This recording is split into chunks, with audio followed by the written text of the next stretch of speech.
The body is ready for 2025 goals.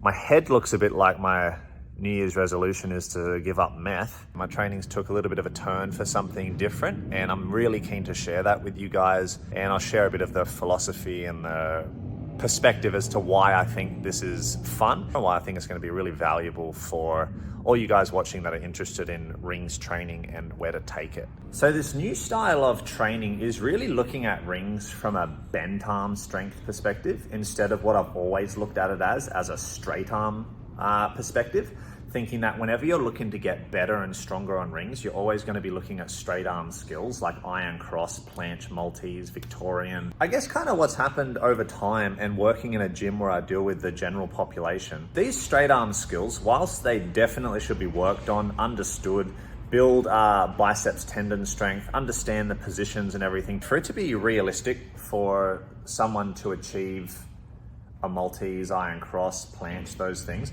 I don't think the reality of how long it takes to achieve that skill matches most people's expectations for how much time it takes to achieve that skill. So you've got what they want and the actual reality of what it takes. I think it takes a bit too long. Incorporating more bent arm movements on the rings is a way to close this gap and keep rings interesting from both a training perspective, from a marketability perspective, and from a creative perspective, because it's offering something different and something realistic and achievable to a lot of people. I guess a great thing about this is it doesn't go from like learning support position to people to iron cross, which is like very achievable with work, to almost unrealistic for most people to get the iron cross. Instead, you've got something like a muscle up, which most people will be able to work towards. You've got forward rolls, which is the next thing that you can work on from muscle up. You've then got backward rolls, which is again a progression. And then you've got, let's just accelerate all the way to elevator. You've got this whole spectrum of skills, whereas the straight arm strength is kind of this massive jump that can make rings quite unappealing. Even though it's motivating and epic for a lot of people, it can be quite unmotivating when the reality sets in of how difficult these straight arm skills are to achieve. So exploring this world of bent arm rings training, I think, is quite an untapped niche or market on YouTube. And I would love to share everything I'm learning on this to help a lot more people get into rings and get a lot of satisfaction out of rings by working towards these skills that have lots of stepping stones that are all very fulfilling to achieve. And also fun, whether it's just bent arm work, you can mix in bent arm and straight arm and make some really fun sequences on the rings. I don't know if you can see that, sweat level's perfect. Feeling pretty good. I always am still hesitant or cautious when it's like a lot of bicep work. And we're going straight into this sequence that is a straight body press. The word straight is in there, but that's for the body, not for the arms. The arms are bent. So this is like a bent arm planche, press to shoulder stand and hold. You'll see. I'm gonna go through a tuck first, advanced tuck, and just see how I feel, and then go to the straight body from there. Oh my God. We like, it's just a lot. I'm gonna try the sequence.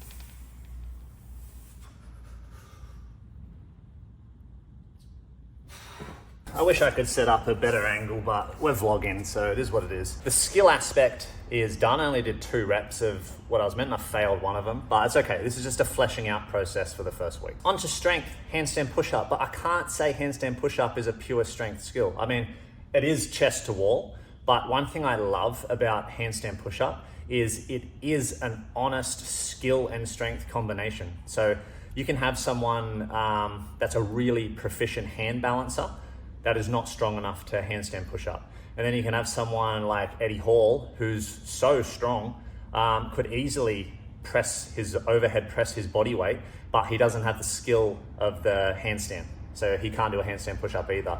So handstand push up is an impressive bonding of strength and skill. So I really respect it in that regard. Usually I've got the strength, it's the balance that I'm lacking. And what I'm doing now is a chest to wall EMOM. So every minute on the minute, I'm doing reps. These reps go 1, 2, 3, 1, 2, 3, 1, 2, 3. Funnily, the chest to wall has thrown off my technique a lot. When I do it free, my technique looks a lot better than when it's against the wall.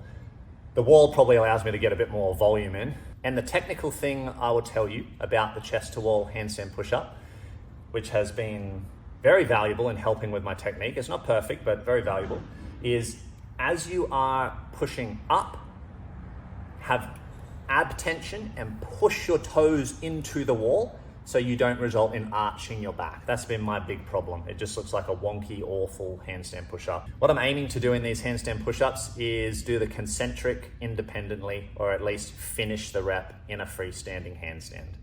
Got the stopwatch. Every minute on the minute, we'll start with the 1 rep.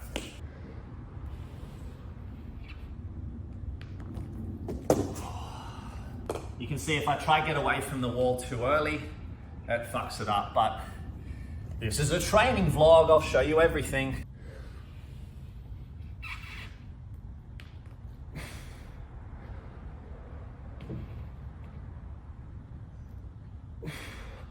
Alright, they were both free. Even if those 2 reps looked good, and even if these 3 reps look good, don't think I'm nailing all these sets.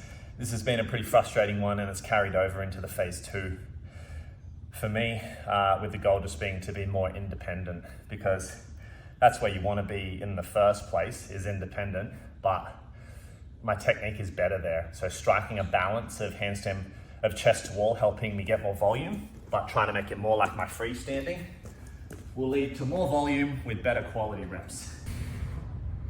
A little bit wonkier. I am happy with those to a degree. Good place to start. I'm excited for this one. These ones are called drag curls, and I've never done them before. They're a bicep variation that you can just see mimics more of the pelican push-up, the straight body press, a lot of the positions that I do via a skill. So what I'm gonna do, I've chosen 10s. I pull them up, trying to keep my shoulder blades down. I'm gonna crunch the abs as well, so I'm gonna look a little bit more folded forward rather than proud. I'm trying to pull up and keep the hands close. They're not going out in front like a traditional curl. All right, after 1 minute rest, I move into these bodyweight tricep extensions. Holding onto the barbell, strong posterior pelvic tilt, aiming for my head to be just under the barbell. I'm gonna see how this one feels on my golfer's elbow a little bit. This could be a bit uncomfortable. I might need to do something different, but let's just see how we go.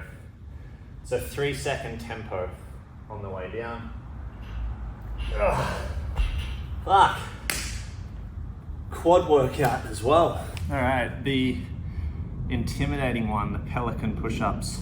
It's in the strength accessory part, but it still feels skillful, or maybe at the very least it feels vulnerable to tendons rather than just being biceps and triceps that you just saw. This phase I've purposely measured 30 centimeters for the rings to the ground so I can objectively measure progression. Idea is shoulders depressed, surprise, depressed, protracted, and stay hollow as I go down. Oh my God. Not a friendly one, I'll give it that. In the past, I was not sweaty enough when I got to this, and the friction of doing that curl, bicep to lat, was ridiculous. I got blood blisters from it. Actually, maybe that's the wrong word, but I got bruising from it immediately. I put dishwashing liquid that's at the gym on my lats and biceps to create some lube for the curl. Then someone pointed out that gymnastics chalkers creates that, no, it's not, it doesn't lubricate, but it creates that smoothness, reduces friction. Can't believe I didn't fucking know that. I see gymnasts put it on their lats when they do P-bar routines. Just didn't click. Maybe training's intense enough, maybe I'm warming up better enough that I'm just sweaty. So now it just glides. And I suppose like most of my training, I always expected it to glide. So just be aware, like even with a t-shirt on, if you feel friction when you do these, you need to lube up. Quote Tyson 2025, lube the lats. Oh, So much bicep gains. I'm 35 this year, which is fucking crazy to say.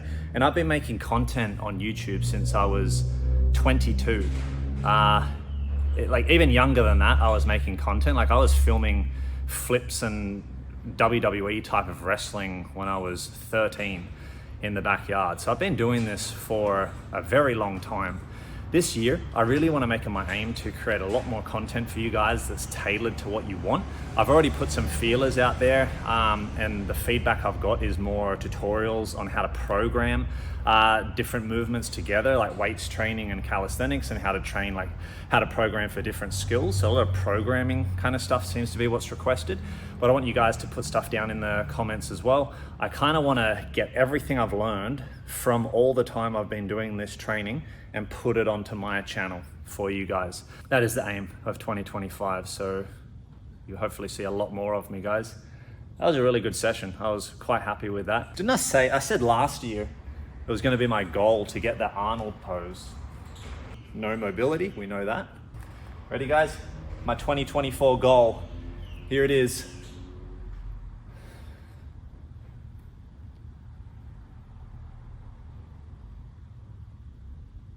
Oh. All right. Peace.